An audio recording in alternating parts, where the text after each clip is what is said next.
Welcome back to the SMITE Console League, everybody. We're coming close to our close end of the day, but first I got to tell you about something that I'm legitimately very excited about. Look, you can get this Spirit Sun Ho Yi, whatever, down in the lower third. Who cares about that? Chibi Zeus is in this chest, you guys. Buy it. It is super cool. When you alt the cloud, it's mad. It's adorable. It's awesome. You're going to be playing Zeus more often, which is obviously a good thing, and you're going to have a great time. Trust me on that one. Buy it. I'm serious. All right, Toli's next to me because someone's got to sit next to me while I do my spiel. Toli, have you enjoyed that Chibi Zeus skin yet? It's the Zappy Chibi Zeus skin, first of all. You got to make sure that you get all three words, like the Hibi Chibi skin as well. I guess. Sure. He's cute and he's Zeus. What else do you hate want? him. I double hate him.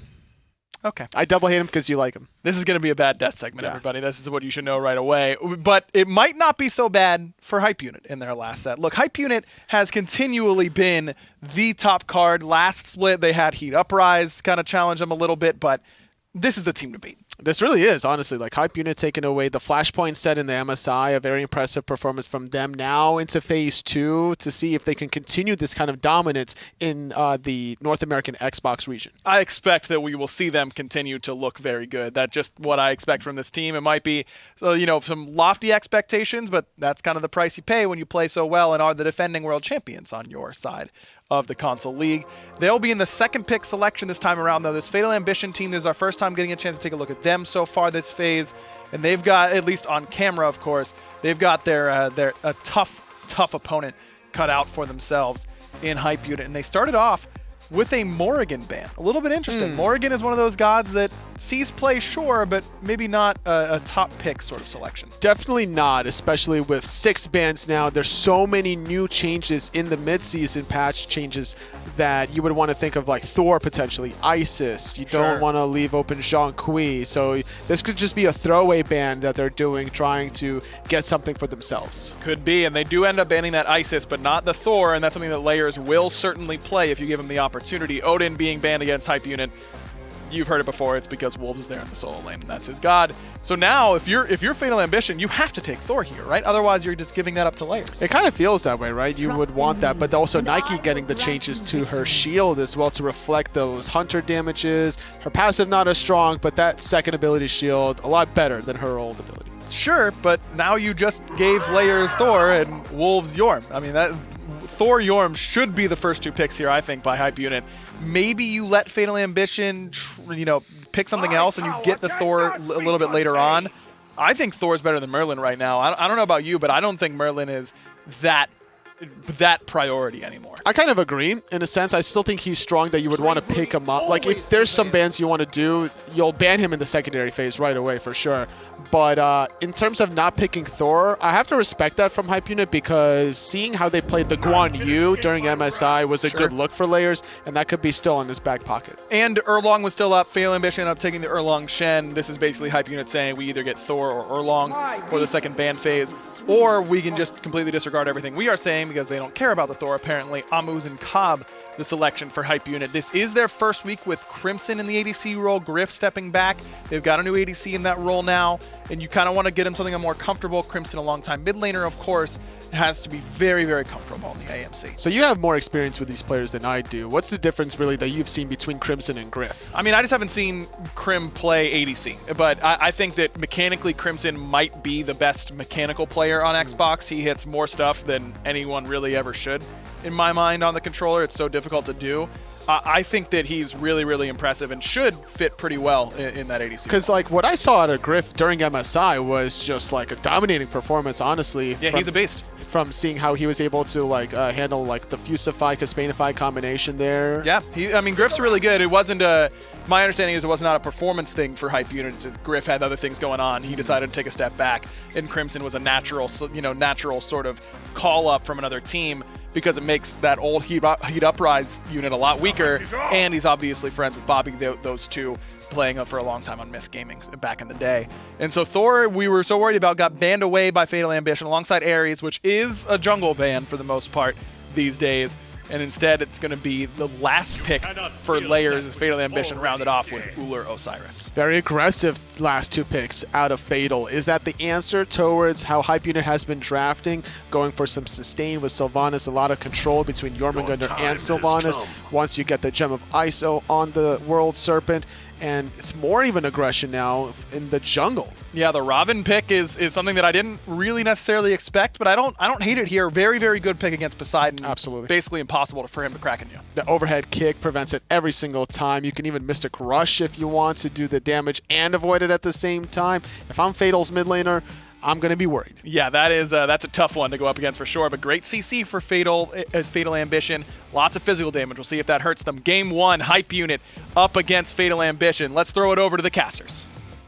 Fatal Ambition certainly have the draft, but Hype Unit has been the team to look at all across the board. Tom Bannister on the call, joined here by the best Taco, and of course Doug, the best in the industry as far as SMITE observation. Fatal Ambition trying to deal with this. And like I said, Taco, I love this draft. I love the Nike. I love what's going on with Erlang Shen in the jungle. I even love what's going on with Wicked Honeys. But Hype Unit, I mean, this is just, how do you compete with this squad? Well, that's what a lot of teams on console have been trying to figure out for quite some time, Tom, and it's only going to get even more difficult. Keep in mind there has been a fairly recent roster switch around for Hype Unit. No longer going to have Griffin in that ADC role, but instead Crimson as a new representative. But hey, you're pretty much just going from good to still super good. And the thing is, with no disrespect to either carry player, frankly, Hype Unit survives off of other organs. Wolves, Layers, oBoronic are really the core of this squad, and I gotta give a shout out to Bobby just for being the heart, right? If Bobby's the heart, then oBoronic, Layers, and Wolves, these are the guys that are making everything kind of happen. But the fact that Hype Unit can play from so many different outlets is another big reason why I'm actually a pretty big fan of this Fatal Ambition composition as well. This team is very clearly trying to take the early game away from Hype Unit, which is a pretty bold move when you factor in the Hype Unit have kind of been the kings of the early. It's also one of the better moves when you're trying to play up against a team that's the upper card. Listen, it does nobody any favors if you try to pretend like I've heard people say like, oh, just turn the names off and play just the characters, and that is good advice to a certain extent. At another point, excuse me, you have to know that Layers plays a certain way, and you have to deal with that. And when you come to the reality of understanding that, you know, you're the bottom card and the top card, taking the early game is one of the best ways to, I think, kind of usurp a game away from, you know, a Goliath when you're the David. Unfortunately, though, for Soul Reaper, as far as establishing pressure in mid lane is concerned, that Muzen Cobb still going to be pretty difficult to tango with. Just too much spam, and the slow as well is what's really detrimental to the Ullr here. Until he gets his second ability online, which I'm assuming he's maxing out the bladed arrows and the hail of arrows like most Ullr players would. But he's just going to be missing that little bit of additional movement speed that could help him out with maneuvering through all the slows. Your world of Ullr, are you a max 1 and 3 before anything else type person? Are you a 1-point wonder in the two? I think it all depends on player preference and play style. If you're trying to take control of the lane, then you're kind of forced into maxing out the first and third ability, the blade of arrows and the hail of arrows, like we've already mentioned.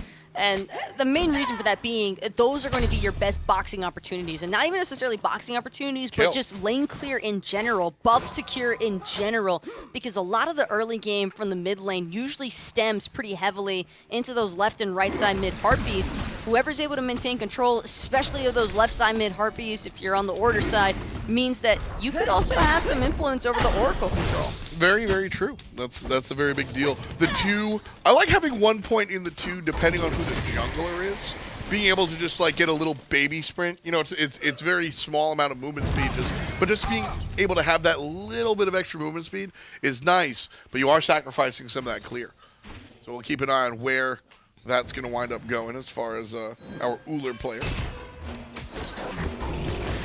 Ambitious look from StRyDEr, but Mr. TGV not ready to let the engagement go just yet. Gonna find the Nike knock-up off of the leap in, but Layers eats the damage from the Ullr follow-up. not enough for Inbound to be unable to heal him up. Something that is very interesting, we've been having this conversation behind closed doors, like me and a bunch of analysts folks, is when are teams, we've seen this shift in meta. The solo lane has largely become duo, with the support hanging out over there, and that leaves our carries, our hunter position, our long lane, all alone. And so what we've seen has been the transition of mages into that position. And now, finally, that third stage that I was curious if we'd ever reach, the actual player has swapped. oBoronic is the mid laner for Hype Unit, but he's playing in that long lane because he's playing the Merlin, which is the quote-unquote mid lane character. And Crimson, the carry player, is actually playing in the mid lane on that AMC. So this is kind of the final sort of move here where you actually go, you know what, if you're going to play mages, just put my mid laner there, dude. Still a little bit of mid lane dependence here as well to consider, though. Crimson being the Muzen Cobb probably should be prioritized for the red buff early on, which is exactly what Hype Unit have been doing since the start, ensuring that Crimson is going to be able to out-trade Soul Reaper, and we've mostly seen mana sustain issues as the primary reason why Fatal Ambition has had to take a back seat here from looking to push Hype Unit underneath their T1.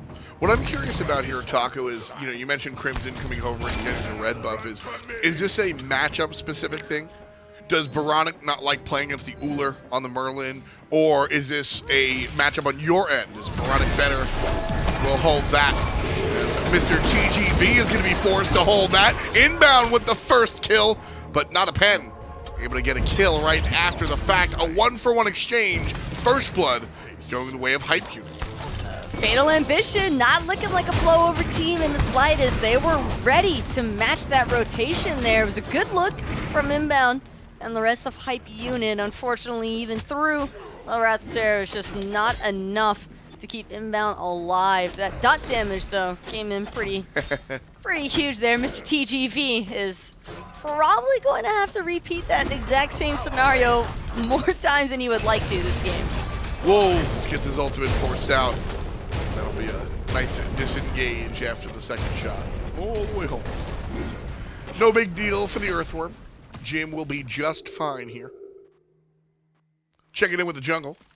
And StRyDEr Prime walking to his own speed, but he's being chased by Layers. He doesn't know. Layer there, now he knows finally, but Layers is here, gonna be a little bit late to steal the buff, but can certainly harass.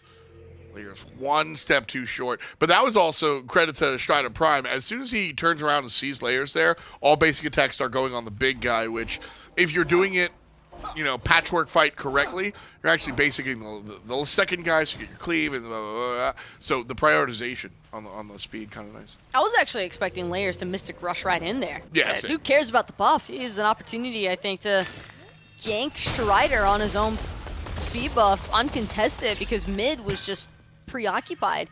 Did he know that mid was preoccupied? I'm pretty sure that Crimson would have been able to communicate and let him know, hey man, you've got free reign here. If you want to go in, but maybe Layers not having the front onslaught in time. It did look as though it was just a couple of seconds off the mark. Kind of surprised that he used the cooldown period, but maybe thinking that he could try and scare StRyDEr out of using a blink or his ultimate. Even that 9 turns blessing is a big turnaround factor here for Fatal Ambition as far as the early game is concerned, and without it, Hype Unit could have looked for a power play option in mid.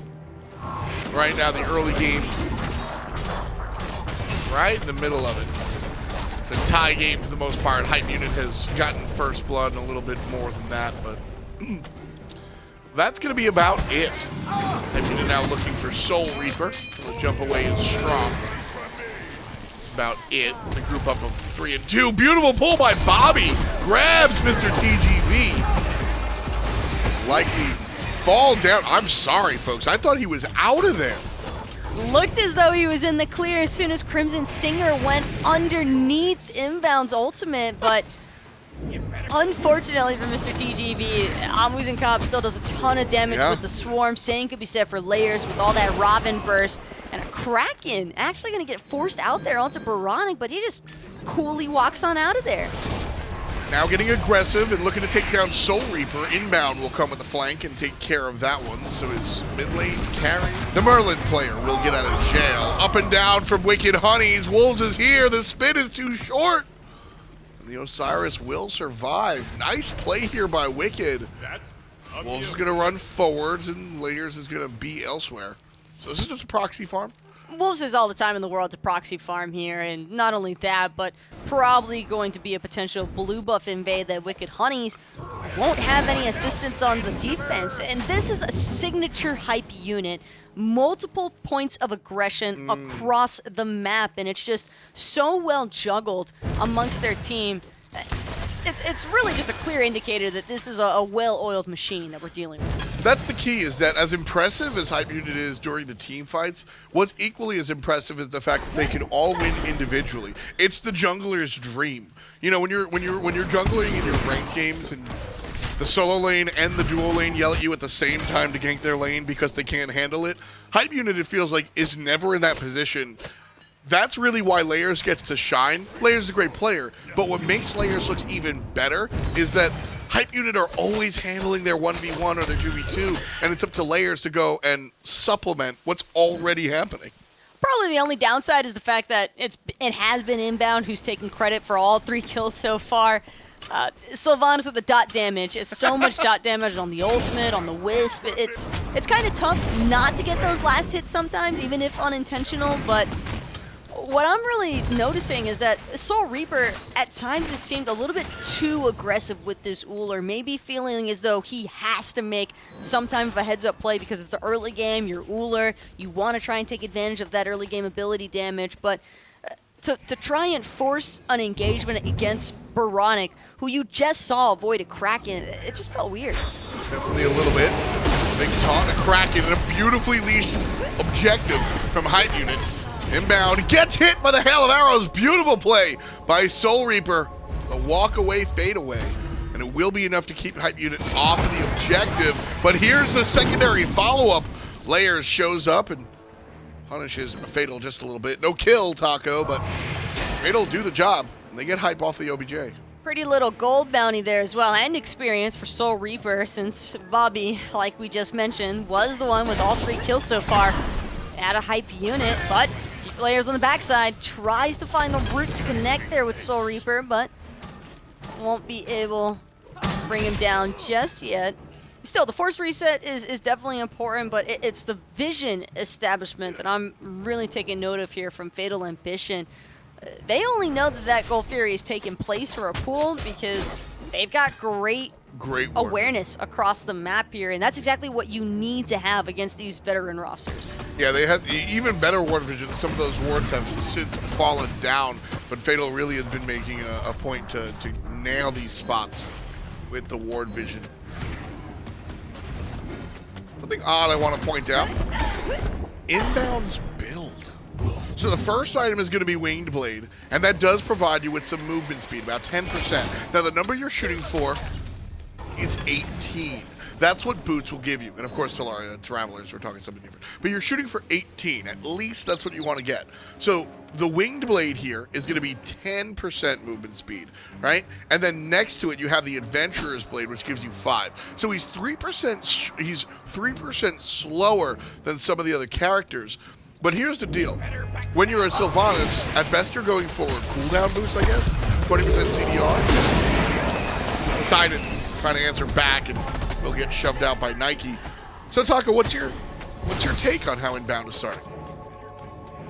I think it's creative from Inbound to look for the Winged Blade rush, and it makes sense. You're dealing with the likes of a Poseidon, even the Nike can be rather frustrating, Osiris as well. So multiple ways for the Sylvanus to be made the focus, just like Layers is being targeted at right now from the likes of Fatal Ambition.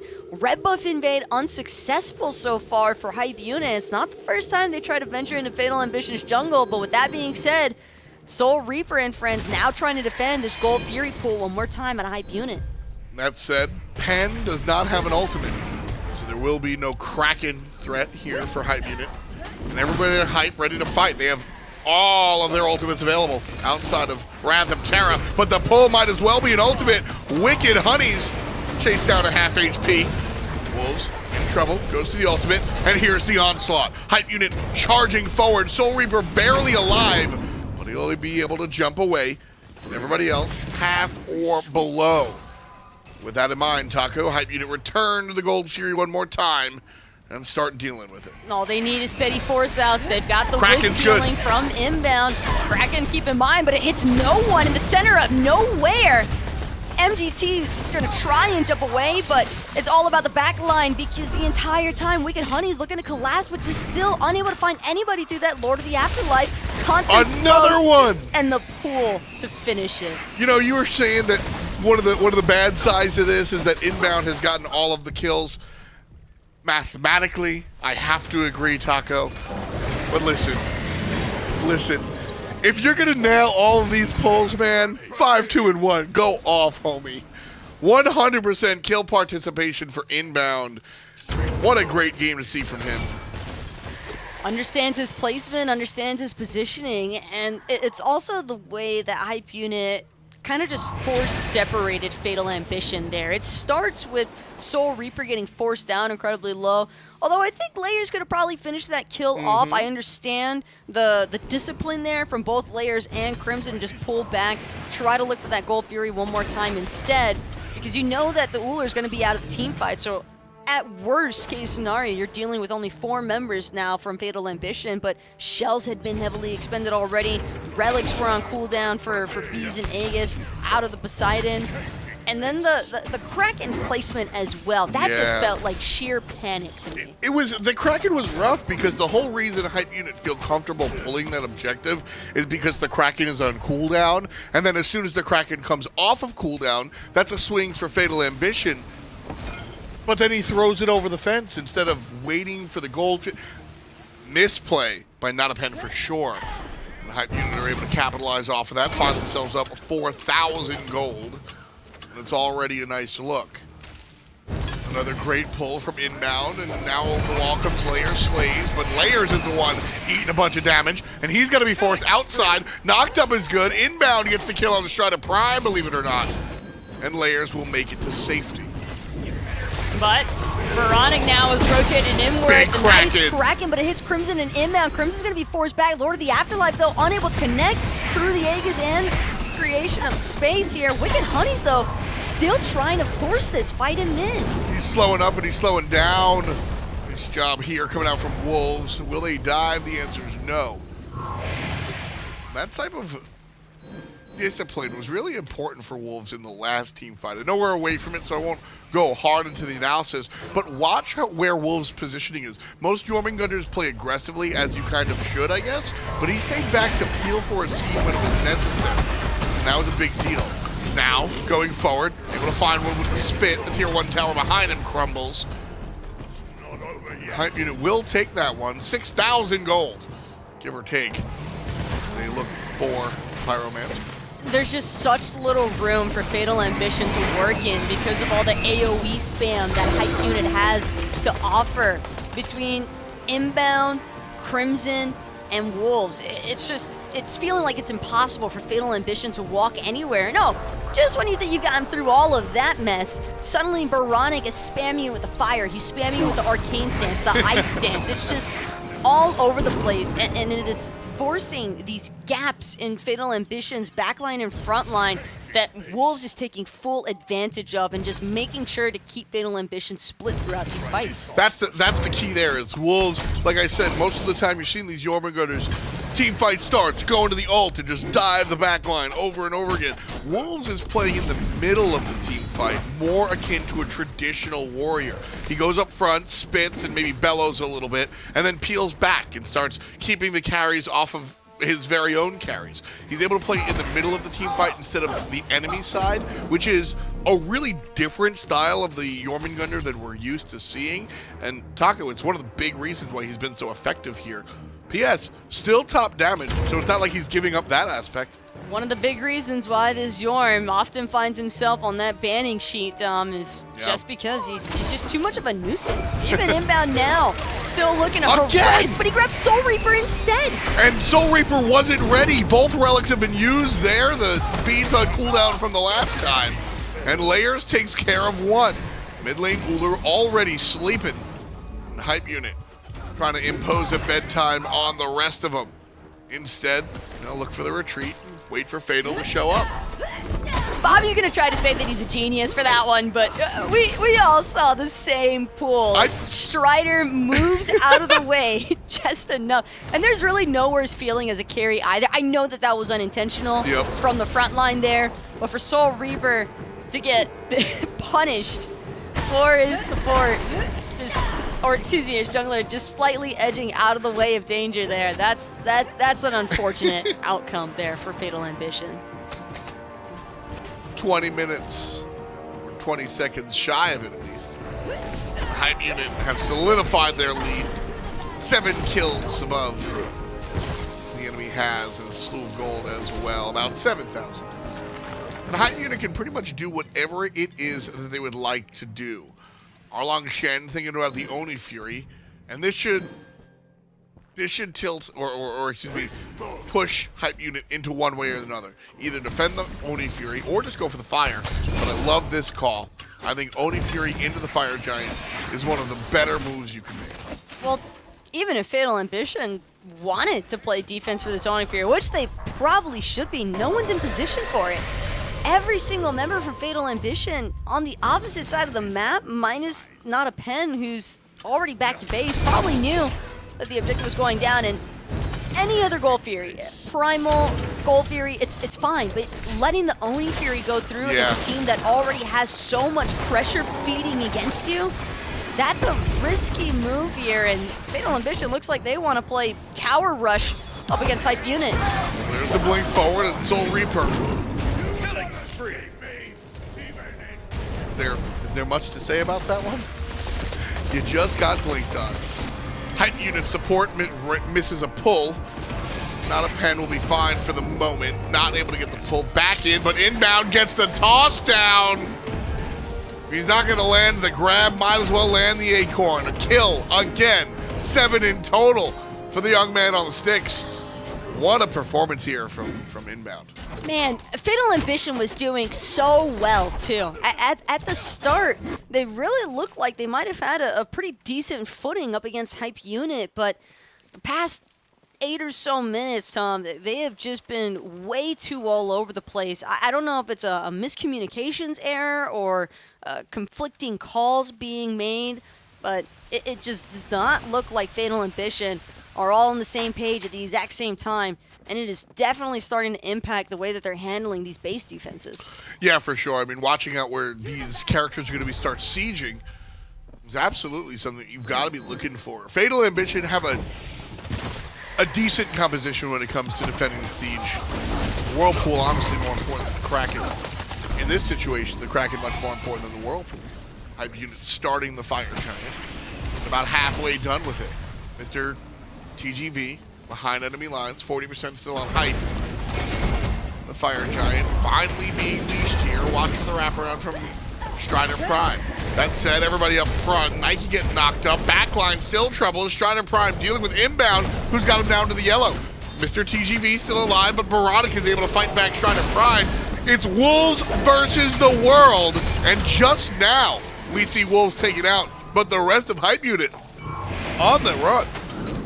Fatal Ambition, though, still not quite ready to give it up just yet, but Wicked Honey's going to be forced into the thorns. Nice Wrath of Terror from Inbound's going to catch SoulReaper in the process. Layers decimates Poseidon on the backside, and it's a full-on retreat so far from Fatal Ambition. Mr. TGV going to try to maybe prevent Hype Unit from bringing down the T2 tower, but whatever thought he might have had there was nothing more than a dream, because Hype Unit is just steamrolling through Ambition right now. Great grab there on the tier 2 and directly to the Fire Giant or a back. I like the idea of Pyromancer and back. The team does need to heal up a little bit, Inbound and Veronica most notably, so I want to see this exactly.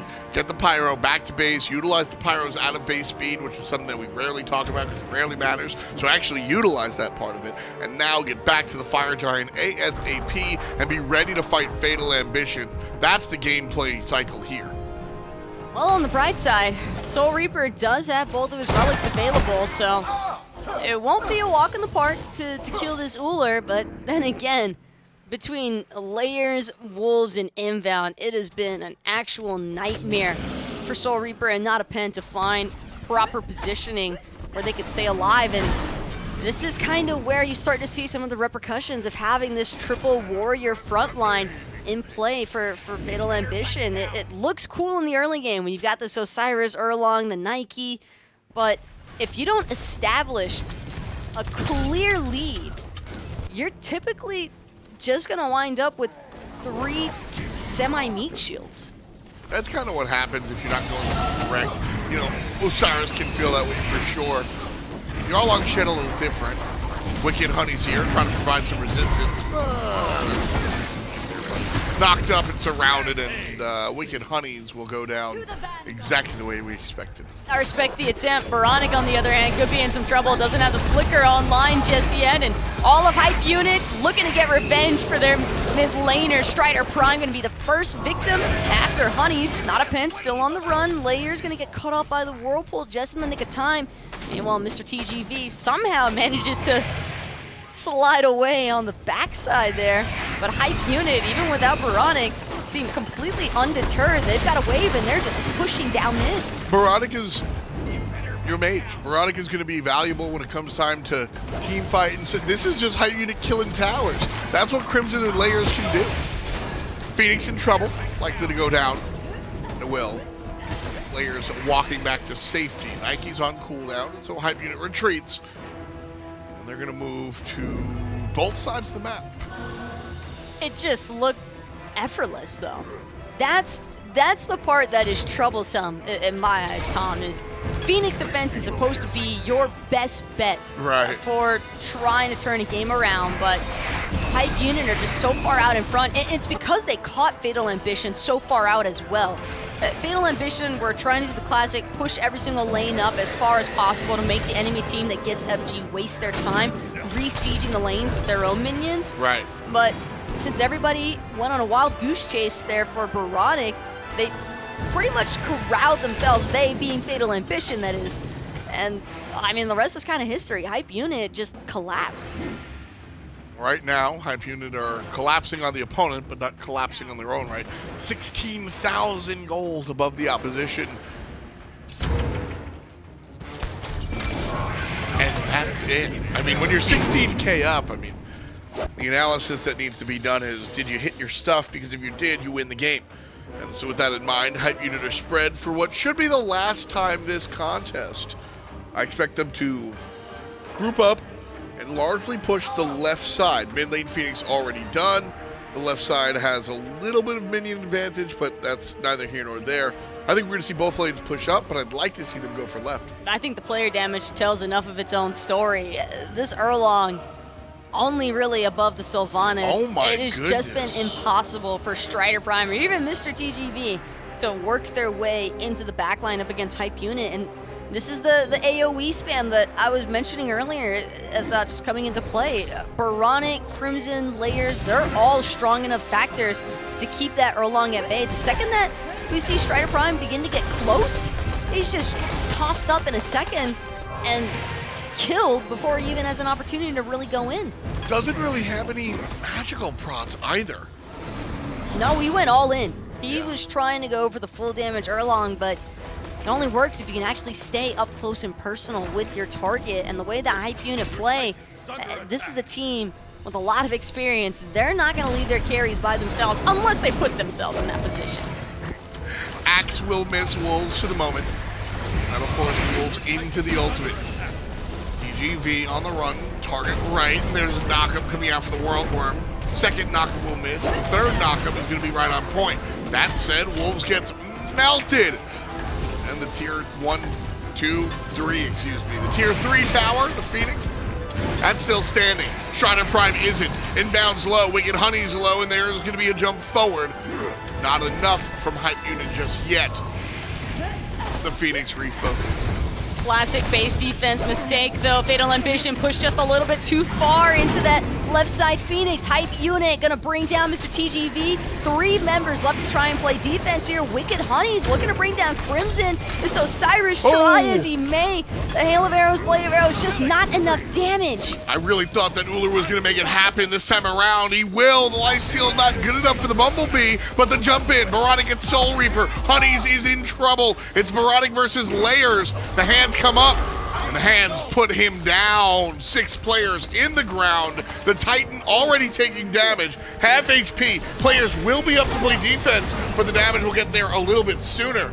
And Hype Unit just under a half hour of play. Take game 1. Damned if you do, damned if you don't. That was essentially the circumstance that Fatal Ambition was left with. By the time that mid-Phoenix was sieged, that one lane of fire minions was all the room that Hype Unit needed to operate in. Where were they going to go is really the question for the team across the way. Fatal Ambition tried as they might, and we identified the early game approach. That's what I want to see. Game number 2, I want to see another similar take. Go early, and we'll see what happens late. For now, we'll be right back.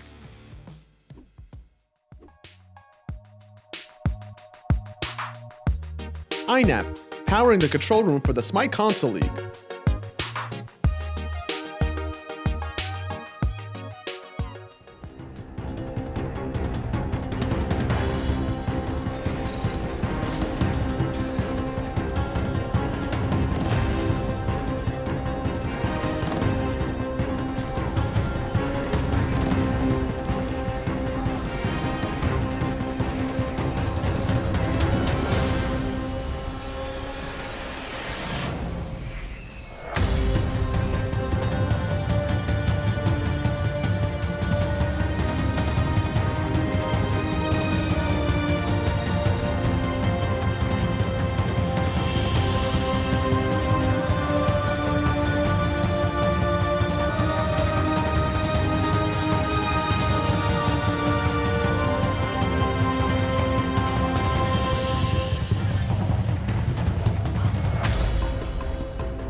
Welcome back, everybody. Hype Unit dominate Game 1. Took him a little bit to end, but ultimately get the Game 1 victory. Aggro joined here by Anatoly on the desk to go over their victory.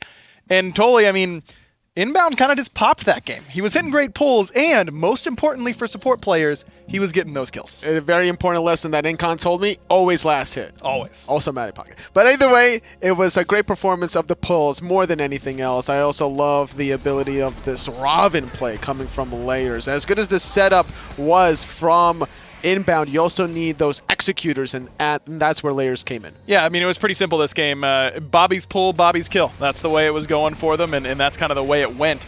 In that situation, my root, my kill. Not there, yeah. Like, he didn't pull that target. No, but he rooted him. That's his kill. He was like 10% health. His root, his kill, man. I don't know what you want me to say. I don't make the rules, Toly. I'm just telling you, like, his pull, his kill. That I can get behind. That's the way it works around here.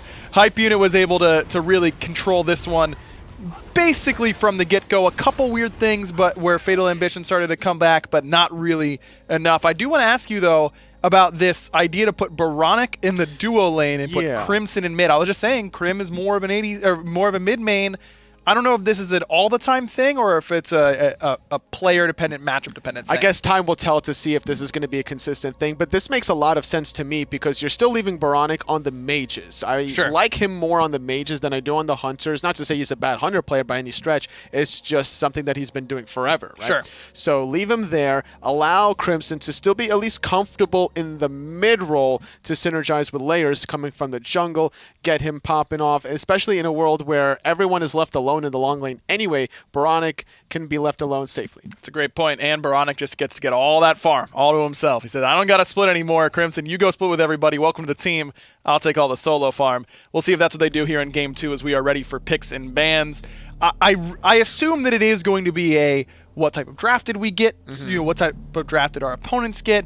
Is Oboronic in danger of getting soloed over here? I mean, in the Poseidon 1v1, basically, Merlin, Poseidon, he knows that matchup in and out. He's played against Poseidon a million times. But if someone's, say, taking a Apollo in that lane or something like that, he might not be quite as comfortable, I'd imagine. We'll see how the picks and bans line up. I don't expect any kind of shenanigans like the Apollo. I think we're going to see some more standard stuff in that long lane, at least coming out of Hype Unit side. Maybe Fatal is going to try to throw a curveball after losing that first game so convincingly that they're going to need to, maybe not the picks and bans be awkward or weird, but maybe how they're going to start and look for an invade to throw Hype Unit off guard. Well, that Jormungandr was enough of a problem last game that Fatal Ambition decided to ban that instead of the Isis. So now you've got Nike and Isis both open.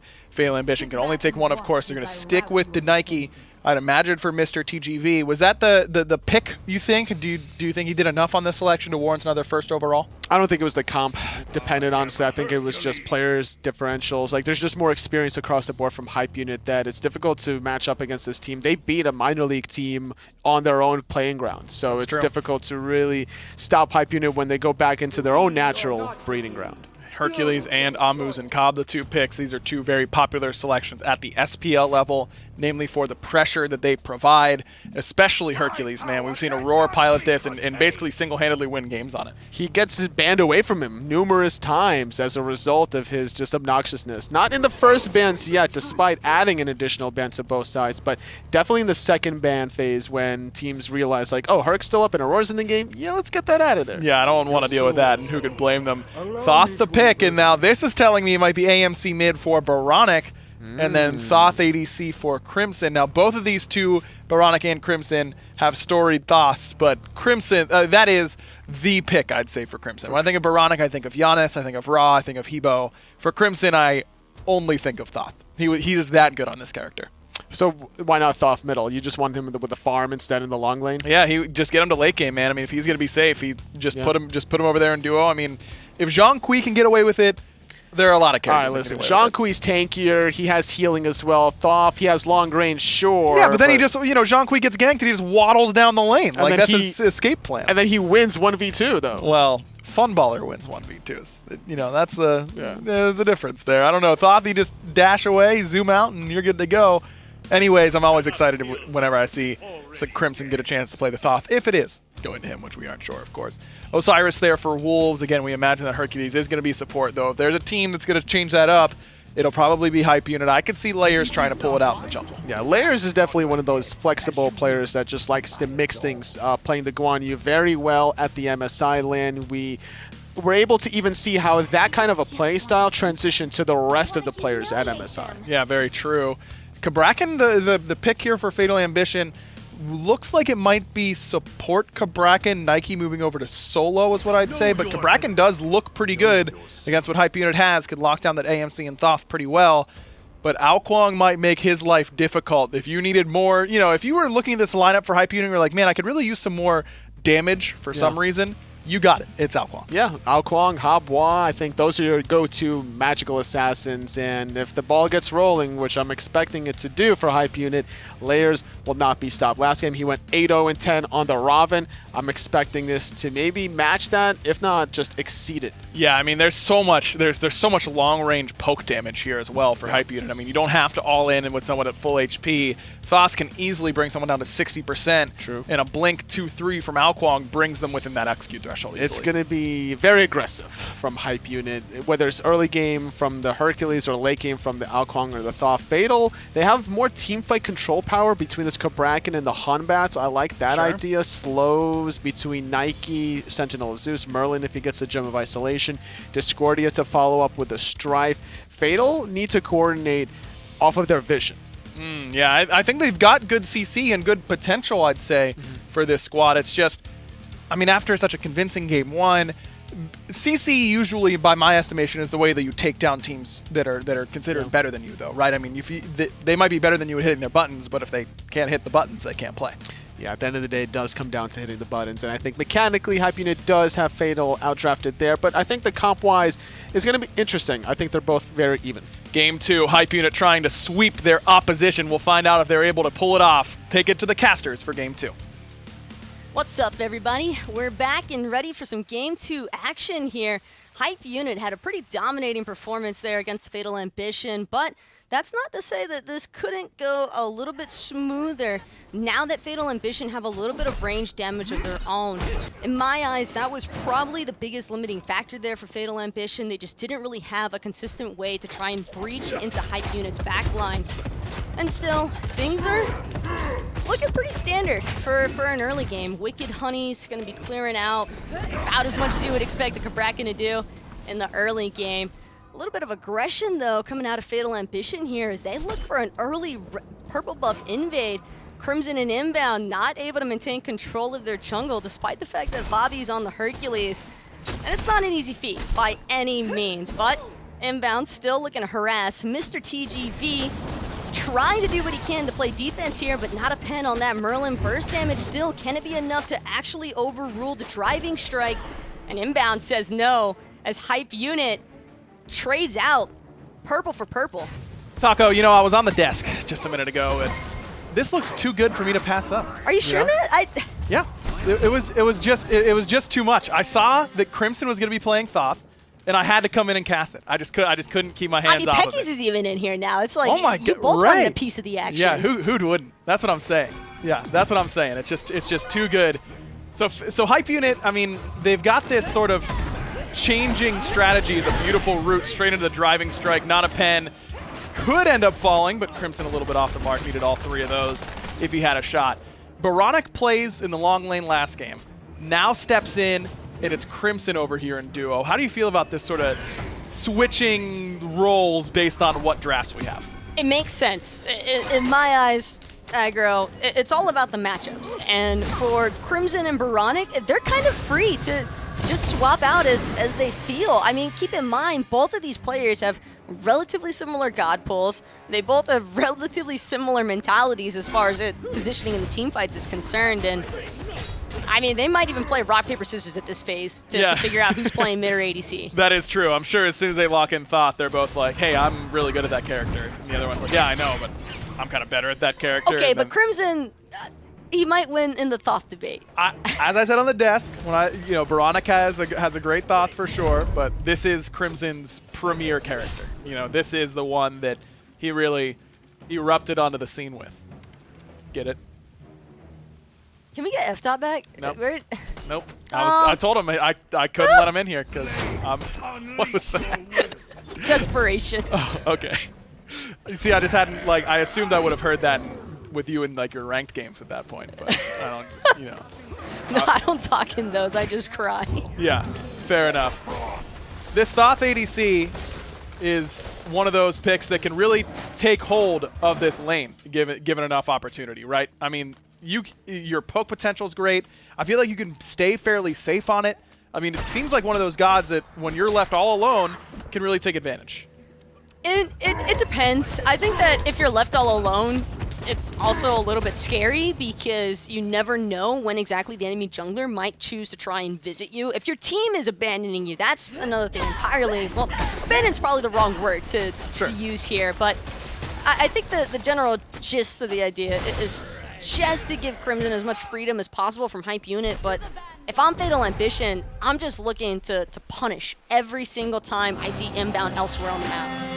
Inbound certainly may have to do a bit of hand-holding over here, but I mean, I don't know. Among mages, Thoth is one of the safer ones in lane. I don't think he is in the jungle because it's a lot easier to chase the dash over a wall or something like that, but in lane itself, I mean, it covers more ground than just about anything else. He just has to hold it if StRyDEr PR1mE does come over for that Sacred Monkey teleport. I feel like as soon as you get out of range of that teleport and you raid out that duration, you're pretty safe. I think you're pretty safe in general just because of the fact that it's a Umbats, and Umbats doesn't really scream, I'm going to attack you in the early game before I even hit level 5. That's not what very many monkey players tend to do, and for StRyDEr PR1mE as well, doesn't even have the blink available, actually opted for those purification beads early on, which makes sense when you factor in that Layers is on the AO, Inbound as well with the driving strike, even the Earthbreaker could be devastating towards that Umbats' early game, but Hype Unit definitely played this one smart in the drafting stage, aggro. My only concern may be Layers Kuang, not because it's Layers on Kuang necessarily, it's just that Kuang is pretty late game oriented. We we've seen some players struggle in the mid stages. Do you think that Hype Unit's other 4 picks can do enough heavy lifting through the first, I don't know, 20 minutes to where Layers' lack of pressure won't hurt them?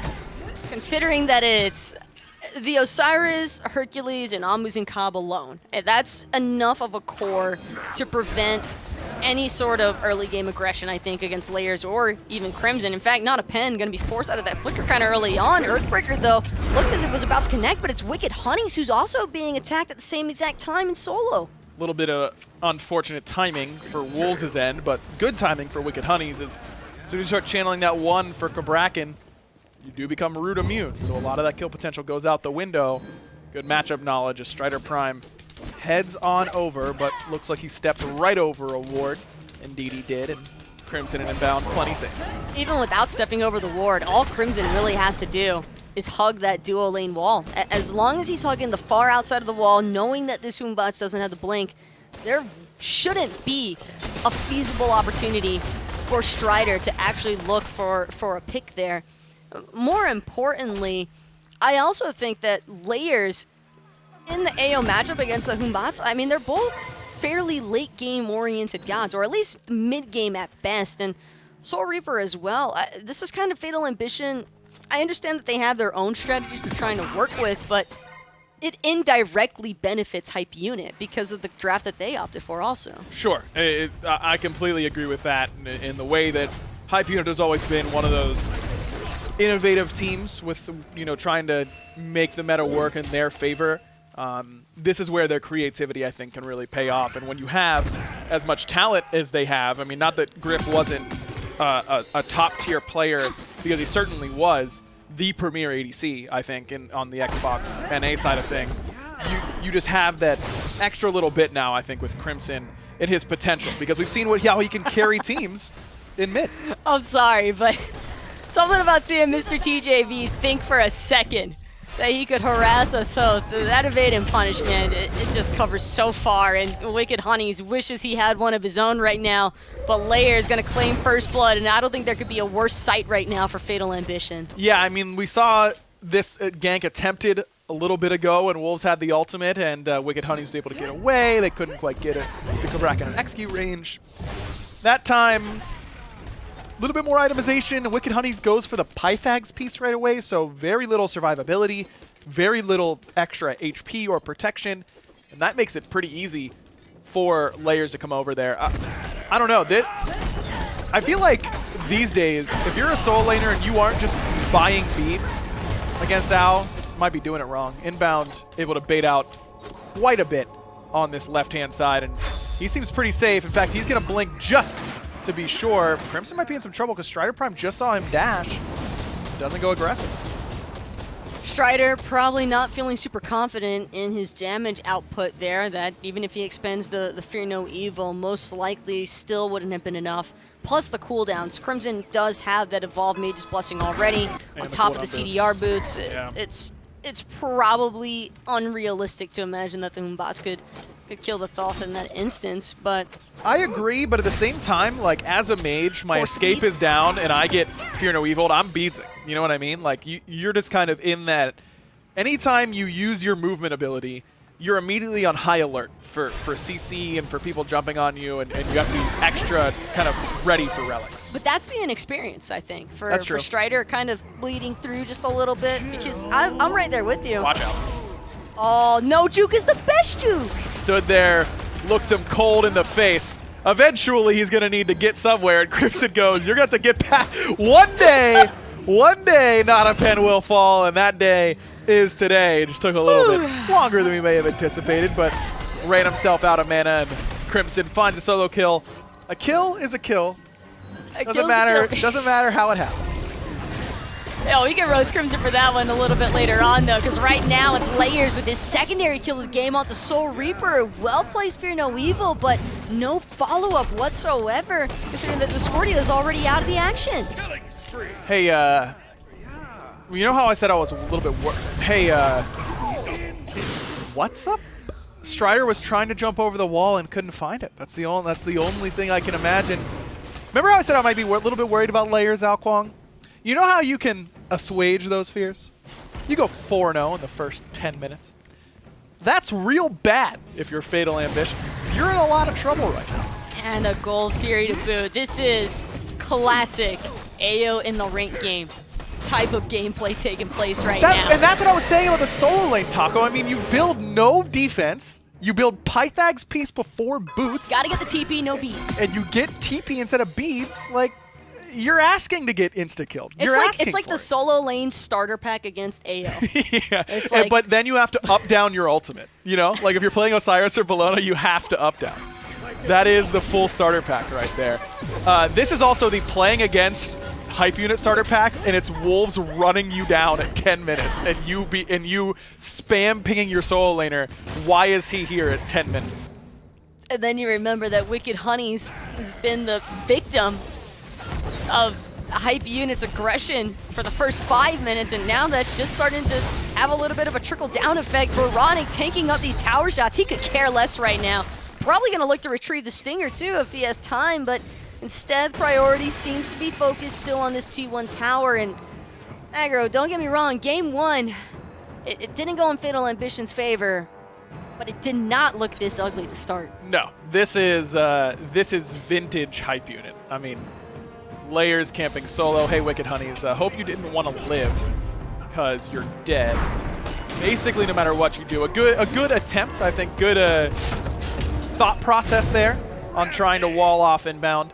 Inbound, I will say, by the way, hasn't looked flawless on the driving strikes. He's had a bit of a struggle today on that regard. Yeah, but he's also Hercules from ahead. Right. And he's kind of just face rolling into Fatal Ambition off cooldown.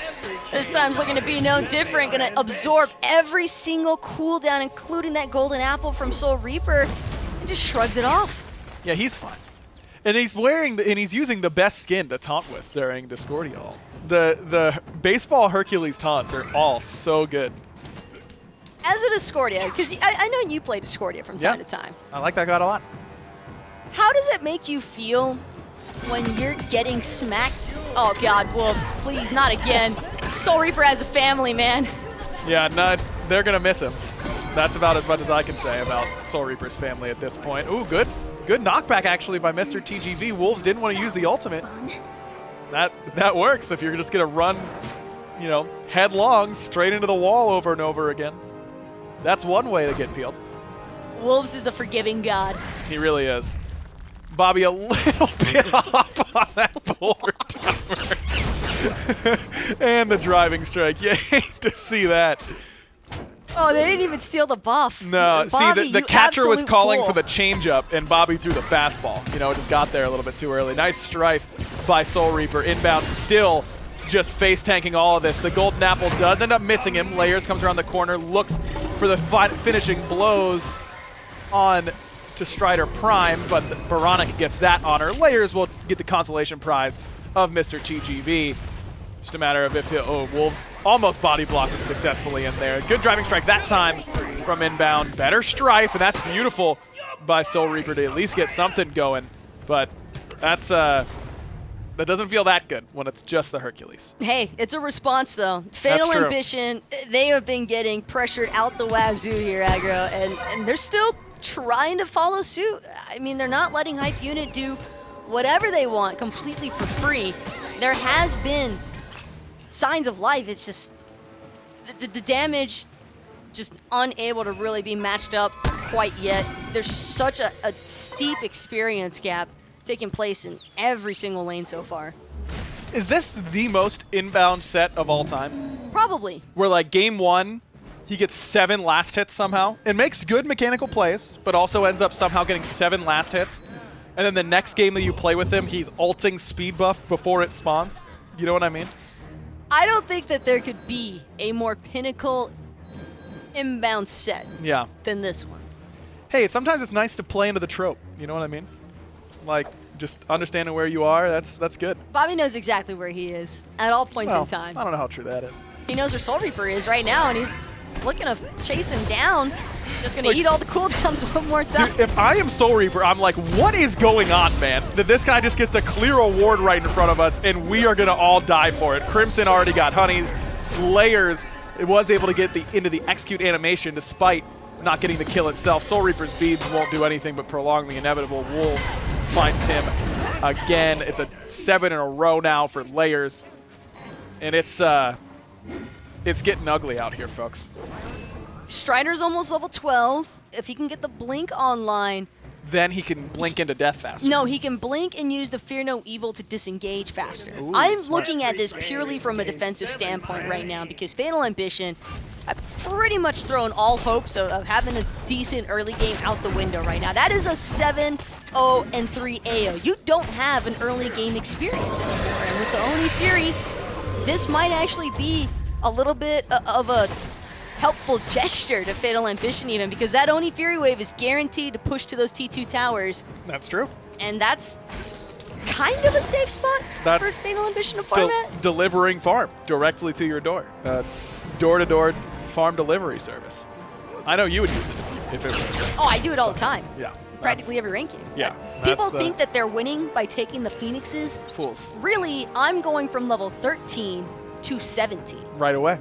Super, just big brain. You got it. You got to have it if you're going to compete at Like, the top not everybody level. can have 200 IQ. Yeah, I mean it's a limited pool, I'd say for sure. So, not all as fortunate as you, of course. Only person really exceeding that probably be Scream. Yeah, Scream, his of course. IQ a little bit off the charts. Right. Yeah. Just can't be contained. That's the thing. I heard that last night he was wandering around the earth looking for a suitable challenger. Don't think he's gonna find one. Not nearly enough brain power to go around for that to be possible. Maybe if we combine force, I don't know. They're the UN or something. Which players would you fuse to have the brain power capacity of Scream? Well, it would be no ADC players. I can tell you that right now. All ADCs immediately That's eliminated. kind of a given. Yeah. ADC player brains obviously small. That's why I think this role change for Hype Unit is really smart, because they got 2 mid laners and just put one in the long lane every game. It doesn't matter who, really. It's just that you got mid laner brain in the long lane, and that's really smart. Oh, so they can collectively complain about their lack of farm together. Correct. Very smart. Wicked Honey's, hey, that's you storming into the room thinking your significant other's cheating on you and they're reading a book. Nothing's going on. We're just studying, but Layer's still going to smack him up and get another execute right away. Dunks down right on top of Soul Reaper. That Aegis really not doing a whole lot for him. Wolves again makes his life a nightmare and gets number 15 for Hype Unit. StRyDEr Prime with some fancy moves, but not quite fancy enough. 16 in total now for Hype Unit. In the duo lane of Fatal Ambition, just saying, guys, can we relax? Inbound's brain is just so big, aggro. He threw that excavate completely over everyone from Fatal Ambition so that the boulder would... Right on time, by the way. Inbound's brain so big. Oh, God. Oh my God. Oh yeah. I did not see this game in advance. I want to make that very clear. That is good stuff right there. Just too I big. can't even finish my bit. Yeah, that is awesome. Thank you, Inbound, for providing the perfect comedic relief to that moment. And now, all right. So let's work out Let's analyze. the process here. He doesn't get Fire Giant, so that the anti-heal is less effective against him. Because he's not healing as much. That is so smart. What are we supposed to do to try and keep up with that? We're all hopeless in the face of such awesome power. Hype Unit gonna try and get it rolling. Inbound then again hits a perfect blink pool, and that's why you keep him around, for you to laugh at him when he insta-Fire Giant, and then for him to make a nice play. And Soul Reaper realizing now pretty much that he's gonna have a tough time living in this next engagement. Why is it always Bobby? Have you just noticed that? Like, Yeah. it really is just always Inbound that manages to do these things. I'm just saying it's probably the man not a finds coincidence. pepper spicy. That's probably what it is. Yeah, that doesn't help his case, that's for sure. It's just not a coincidence, and that's all I'm going to say on the matter. You know what I mean? Like, it's not an accident. What if Inbound and Scream could fusion brain? There's something about too much addition is subtraction or something. I don't know. I'm not a math guy, but I imagine that's what could happen. Candace? No.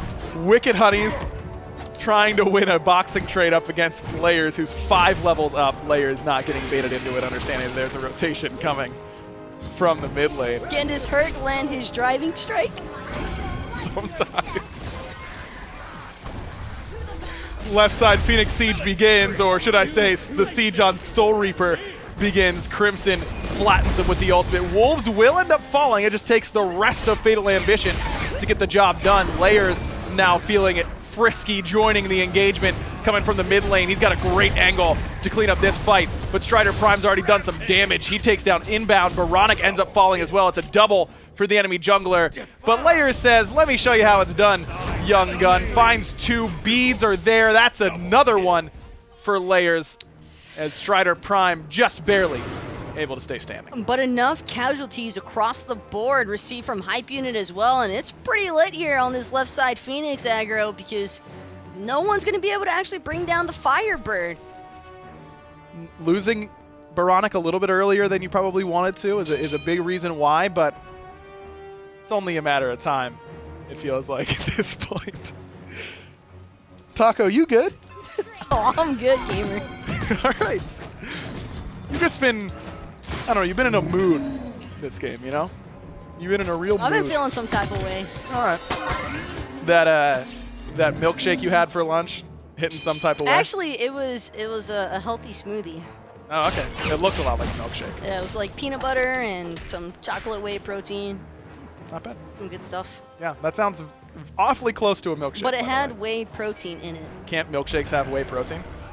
And peanut butter. Yeah, can't milkshakes have both of those? But it didn't have milk. Are you sure? Confident. Okay. Fair enough. No further questions. Primal Fury for Hype Unit. At this point, they're probably just waiting for the Fire Giant to respawn. Fatal Ambition, I mean, they got something done on the left side Phoenix, and that's good.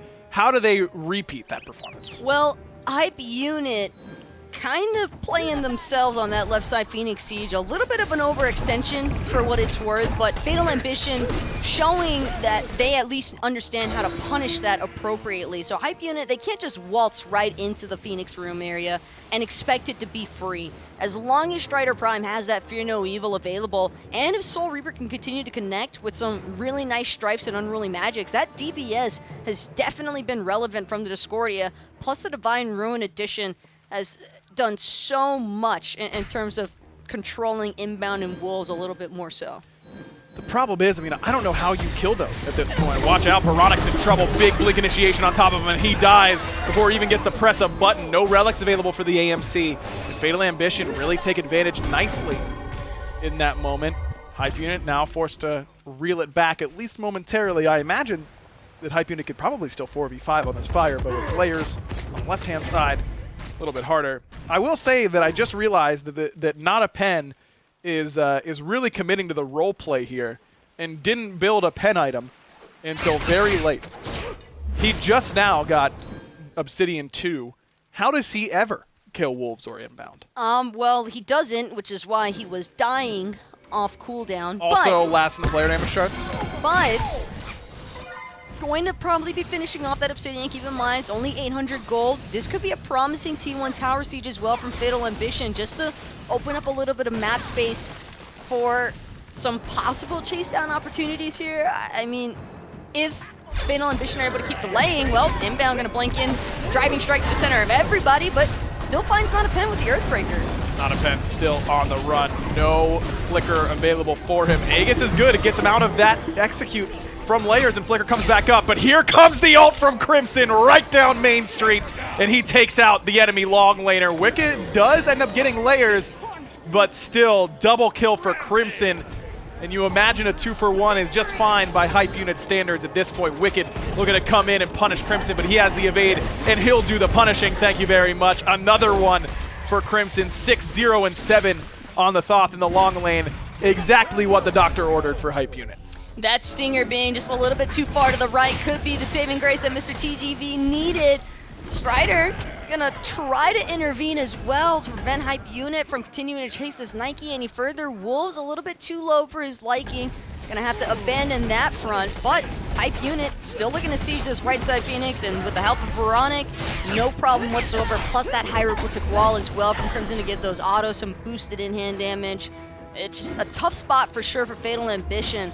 But one thing I can't help but notice, they've got some decent parts of the team fight. There's some instances where you think it might actually be able to turn in their favor, or they might be able to fully disengage, but at the same time, there's just a little bit too much tunnel vision taking place from Fatal Ambition. That move from Wicked Honeys felt like an unnecessary death to me. It just seemed like he only saw Crimson in that instance and just began frothing at the mouth. Especially when he had Blink available and he decided to walk at it instead. I mean, I know you get the increased movement speed when you got the one, but close the gap, you know? It's a bit of a tough thing. Obsidian, though, now online for Not a Pen. Oh, here we go. Inbound versus his arch nemesis, the Fire Giant, trying to get revenge for what it did to him and his family earlier on today. He's brought the help of the boys here to try and bring down this monstrosity that ended him a little bit earlier on. Fire pulls out. That's what gave Inbound problems last time. Inbound finds the driving strike, and he will be safe from the Fire Giant this time around.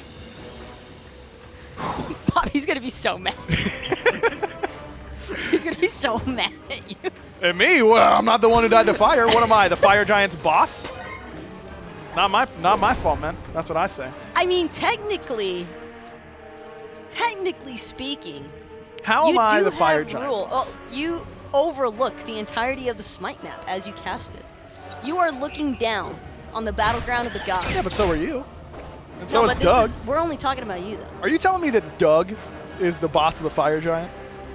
Probably, yeah. You would can never believe even that. know if it was going down. Yeah, that's Doug could take away the mini-map any second. Yeah. We really are at the mercy of Doug. That's kind of crazy to think about, huh? You say something nice to Doug today? I don't think I have. Hopefully he doesn't punish us. This one. Doug, you're doing a great job. Doug's always doing a great job. Great point, Taco, as always. Let's try this left side Phoenix Siege once more. Layers again, splitting mid. He joined the fight pretty late last time, and it notched him a bunch of kills. But he lost a lot of his damage dealers a little bit earlier on. Inbound blinks in and walks at them. Big double driving strike. That time finds both. Excavate gonna come out as well. Double tap Soul Reaper, and he's got a hit to the fountain. But Inbound still in a bit of trouble. Everyone dumping everything into the Hercules. Is that good? I don't think so. He's out of there. He's nice and safe as Crimson makes sure the TGV does not feel the same way. Inbound able to heal back up with help from the Fire Giant buff this time. See, it does end up helping you. Oh, As look now at they that right turn their side, attention to though. mid. That right side is just so incredibly, so many fire minion waves. Wicked Honey's trying to lead the charge now for Fatal Ambition, but just going to get cut off in the process.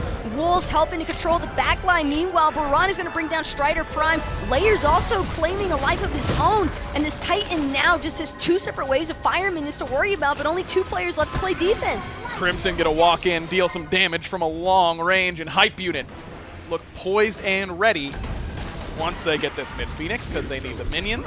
Now they look poised and ready to take this set 2-0. Soul Reaper and Not a Pen trying to do it, but they will not end up having enough. Hype Unit do find the 2-0, and Fire Giant gets a little bit of revenge on Hype Unit for all the times it's been taken down. That was a really well-played ending siege, though. I was a really big fan of Layers showing presence in the mid lane because it was mostly about that right side fire minion wave. If Layers was able to distract Fatal Ambition long enough by showing himself in mid, then that wave was just free to completely pull into the base, and just too much chaos for Fatal Ambition to actually toss between. Look, Hype Unit kind of deliver as expected. I expected this team will continue to get better. Crimson's first set as a member of this squad looked pretty good to me, especially on the Thoth ADC. We got to wrap up the day, of course, so stick with us. We'll be right back when we conclude the day.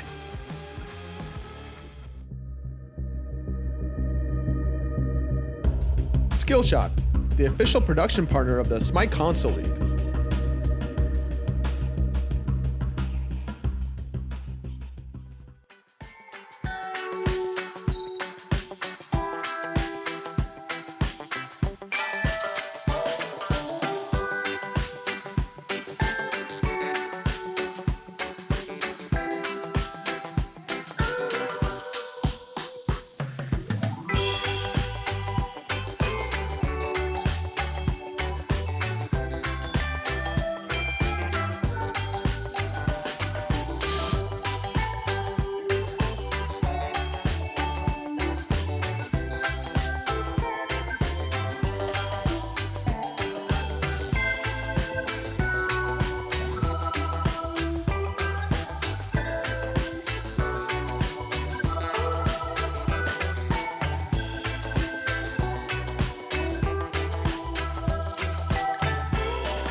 Welcome back, everybody. Hopefully you had a great time watching the SCL today. I know that we had a great time doing it. In fact, I had such a good time that I was on the desk, went to the cast, and then came back to the desk just because I wanted to talk about this game with Anatoly. Toly, look, despite Fire Giant besting Inbound, everything else was pretty clean, I would say. Very clean, actually. You got to give credit to Layers as well, from Ravana to the Kuang, going 11-1-8 in this last game, 8-0-10 in the first game. Just a remarkable jungle performance. And honestly, if I were you, I got to talk to Hinduman about some overtime. Hey, man, that's the job. You know, you got to step in where it's ready. And especially when, like I said, I'm excited to see Crimson play that Thoth anytime he gets to lock it in. He looked great, 7-0-7.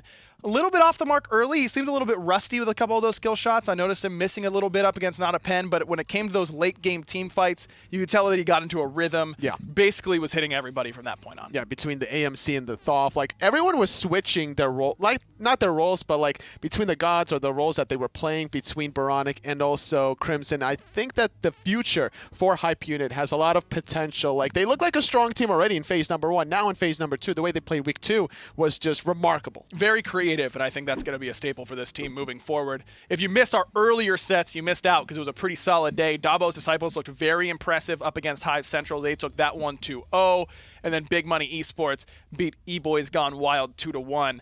And this is what we're looking at NA now in PS4 with Big Money Esports taking down eBoys Gone Wild. That knots them up at 2nd and 3rd place each. Nemesis found another victory, no surprise there. They are sitting at 2-0, which brings us to the Xbox North American standings where Hype Unit, no surprise, sits up 2-0. The Blanche Fan Club, that's going to be a tongue twister for me all phase long, end up defeating Sanguine in the offline game. Blanche, they are the former Heat Uprise team. Even without Crimson, I expect them to be a top contender in this region. Yeah, time will tell. It's only week number 2 currently of like a long 13-week process between Console League, Minor League, and the Pro League. Strap in, everybody. It's going to be a fun phase 2 if this first 2 weeks have been any indication. So I know that we just went through with Console, but don't forget, tomorrow, 11 a.m., the SMITE Minor League kicks off. And just like we saw today, I imagine we'll see a lot of great action. The meta's still kind of shaking down after the midseason patches. So we hope to see you then, 11 a.m. here on Mixer.com/SmiteGame. Until then, you can peach it.